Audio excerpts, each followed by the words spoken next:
अनुराग ठाकुर जी, राहुल गांधी कहते हैं कि इस देश में शेड्यूल कास्ट, शेड्यूल ट्राइब्स शोषित हैं. They have got a raw deal. Minorities in the society have got a raw deal.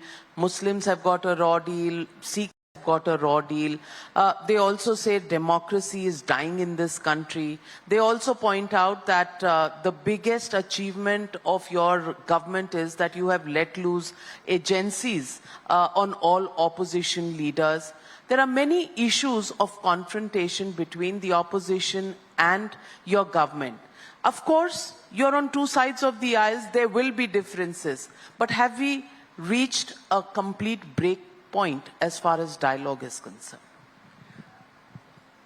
देखिए, डायलॉग के बिना तो लोकतंत्र नहीं चलते हैं. मैं एक बात जरूर कहना चाहता हूं और एक एक बात का आपका जवाब देने के लिए मैं तैयार हूं.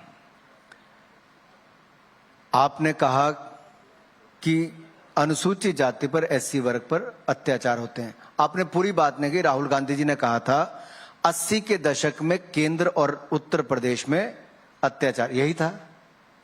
तो 80 के दशक में केंद्र में माननीय राजीव गांधी जी देश के प्रधानमंत्री थे, उत्तर प्रदेश में कांग्रेस की सरकार थी और एससी पर अत्याचार होते थे. राहुल गांधी जी ने यहां तो नहीं, विदेशी धरती पर जाके मान ही लिया है. मैं दूसरी बात कहना चाहता हूं, हमारी सरकार सबका साथ, सबका विकास, सबका विश्वास और सबका प्रयास, इसी मूल मंत्र के साथ काम करती है.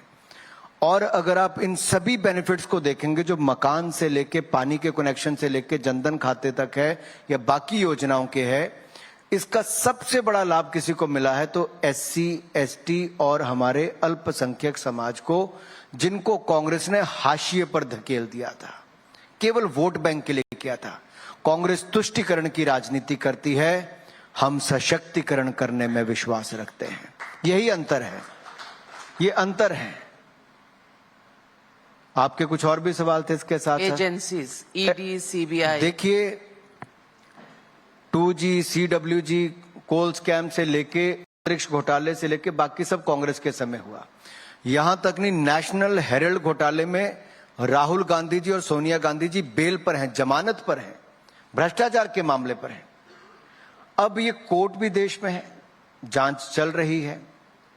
इन सबके सामने अब राहुल गांधी जी कहते हैं कि मुझे एमपी नहीं रखा गया, मुझे सजा 2 साल की सुना दी. बयान तो मैंने नहीं दिया था, राहुल गांधी जी ने दिया था. सजा भी उनको ही मिलनी थी. अब ओबीसी समाज का अपमान करोगे, उनसे माफी भी नहीं मांगोगे और कोर्ट में जाके कोर्ट ने आपको कई बार अवसर दिए. 3 साल आपका केस चला और उससे पिछले केस में भी सुप्रीम कोर्ट ने कहा था जरा सोच के अगली बार बयान देना, नहीं तो आफत में भी आ सकते हो.